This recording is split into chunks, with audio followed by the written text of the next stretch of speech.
Tea கடை kitchen சொந்தங்களுக்கு வணக்கம். இன்றைக்கி ஒரு சூப்பரான கப் கேக்கு வீட்டிலேயே நம்ம எப்படி சிம்பிளாக செய்யலாம் அப்படின்னு தான் பார்க்க போகிறோம். இந்த மாதிரி குட்டி குட்டி கப் கேக்கெல்லாம் நம்ம பேக்கரிகளில் வாங்கியிருப்போம். இன்றைக்கி அந்த பேக்கரி டேஸ்ட்டை விட சூப்பராக நம்ம வீட்டில் ரெடி பண்ண போகிறோம். இதுக்கான பொருட்களும் பார்த்திங்கன்னா எப்போவும் நம்ம வீட்டில் இருக்கிற பொருட்களை தான். இதை செய்யணும்னு நினச்சிங்கன்னா ஒரு அரை மணி நேரத்துலேயே சட்டுன்னு செஞ்சு முடிச்சிடலாம். ஏற்கனவே ஸ்கூலில் லீவெல்லாம் விட்டு குழந்தைங்கள்லாம் வீட்டில் இருப்பாங்க. அந்த மாதிரி நேரத்தில் நீங்கள் ஒரு ஸ்நாக்ஸ் செய்யணும்னா கண்டிப்பாக இந்த மாதிரி ட்ரை பண்ணி பாருங்கள், செம்மையாக இருக்கும்.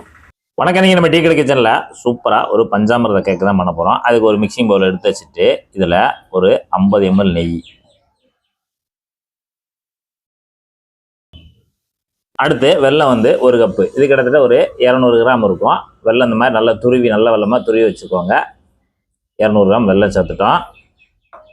இப்போ இந்த பவுலில் வந்து பாதாம் பருப்பு ஒரு 10 பாதாம் பருப்பு நொறுக்கி வச்சுருக்கோம், ஒரு 20 முந்திரியை நொறுக்கி வச்சுருக்கோம், ஒரு 10 பிஸ்தாவை நொறுக்கி வச்சுருக்கோம், ஒரு 25 கிராம் உலர் திராட்சை வச்சுருக்கோம். அதை நம்ம இதில் சேர்த்துக்கலாம். அடுத்து தயிர், ரொம்ப புளிக்காத தயிர் ஒரு அரை கப்பு, அதையும் உள்ளே சேர்த்துக்கலாம். அடுத்து பால் ஒரு 200 ml, அதாவது காய்ச்சி ஆற வச்ச பால் ஒரு 200 ml சேர்த்துக்கோங்க. பால் சேர்த்த பிறகு ஒரு 50 ml தேன்.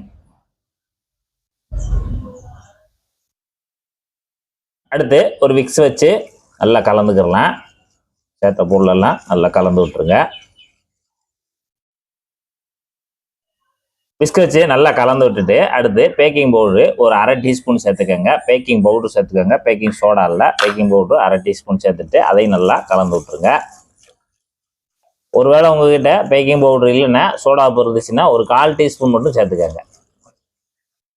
இப்போ நல்லா இந்த அளவுக்கு கலந்துட்டு அடுத்து ரவை எப்பயும் போல பாக்கெட்டில் வாங்கினது, அது வந்து பாக்கெட்டில் எப்படி இருக்கோ அப்படியே சேர்த்துக்கலாம், வறுக்க வேண்டாம். இப்போ அது வந்து ஒரு கப்பு மெஷர்மெண்ட்டில் ஒரு கப்பு ரவையை நம்ம இது மேலே சேர்த்துக்கலாம். இப்போ ரவையும் சேர்த்துட்டு நல்லா கலந்து விடுங்க. இப்போ நம்ம சேர்த்துருக்கக்கூடிய அந்த வெல்லமும் நல்லா கரைஞ்சிருச்சு. இப்போ ரவையும் உள்ளே சேர்த்து நல்லா கலந்துருவோம். கலந்துட்டு இப்போ ரவை வந்து இதில் அப்படியே ஒரு 1/4 மணி நேரம் ஊறட்டும், அப்படியே ரெஸ்ட் விட்டுறலாம். ரவையை சேர்த்துட்டு நம்ம நல்லா 1/4 மணி நேரம் ஊற வச்சுட்டோம். ஊற வச்ச பக்குவம் பார்த்தீங்கன்னா இந்த மாதிரி லேசாக இருக்கணும், லேசான லிக்விடில் இருக்கணும். இப்போ இது சரியான பக்குவத்தில் இருக்குது. அடுத்து நம்ம கப் கேக்கு மாதிரி தான் பண்ண போகிறோம். அதுக்கு இந்த மாதிரி சைஸில் ஒரு 5 கிளாஸ் எடுத்து வச்சுருக்கோம். இதில் வந்து லேசாக ப்ரெஷ்ஷிட்ட உள்பக்கம் நல்லா நெய்யை தடவி விட்டுறலாம். இதே போல் 5 கிளாஸ்லேயே நீங்கள் நெய் தடவி விட்டுருங்க. இப்போ ரெடியான கேக்கு மாவை நல்ல ஒரு சின்ன கரண்டிட்ட கலந்து விட்டுட்டு இப்போ நம்ம அங்கே நெய் தடவி வச்சுக்கக்கூடிய இந்த டம்ளரில் ஊற்றிக்கலாம். அதாவது முழுமையாக ஊற்றிட வேண்டாம், ஒரு 3/4 வாசி ஊற்றினா போதும். அப்போ நமக்கு வெந்து வரும்போது உப்பி வரும், அதனால சரியாக இருக்கும். கொஞ்சம் ஒரு 1/2 இன்ச்சு கேப் இருக்கிற மாதிரி நம்ம இந்த டம்ளரில் ஊற்றிட்டு தனியாக வச்சுக்கலாம். இது போல் 5 டம்ளர்லேயே நம்ம ஃபுல் பண்ணி தனியாக வச்சிடலாம். இப்போ ஒரு பெரிய குக்கர் எடுத்து அடுப்பில் வச்சு பற்ற வச்சுட்டு உள்ளே ஒரு ஸ்டாண்டு வச்சுருக்கோம். இப்போ ஃப்ரீ ஹீட்டு ஒரு 5 நிமிஷம் பண்ணிவிட்டு நல்லா ஃப்ரீ ஹீட் ஆயிடுச்சு. அடுத்தால இது மேலே நம்ம இந்த மாதிரி ஒரு ட்ரேயை அந்த ஸ்டாண்டு மேலே வச்சிடலாம். கீழே எதுவுமே சேர்க்க தேவையில்லை. ஸ்டாண்டு வச்சுட்டு மேலே வந்து இந்த ட்ரேயை வச்சுட்டு நம்ம இங்கே டம்ளரில் ஊற்றி வச்சுருக்கக்கூடிய அந்த கேக் மாவை ஒன்று ஒன்றா நம்ம அடிக்கிடலாம். இது போல் வரிசைக்காக வச்சுருங்க.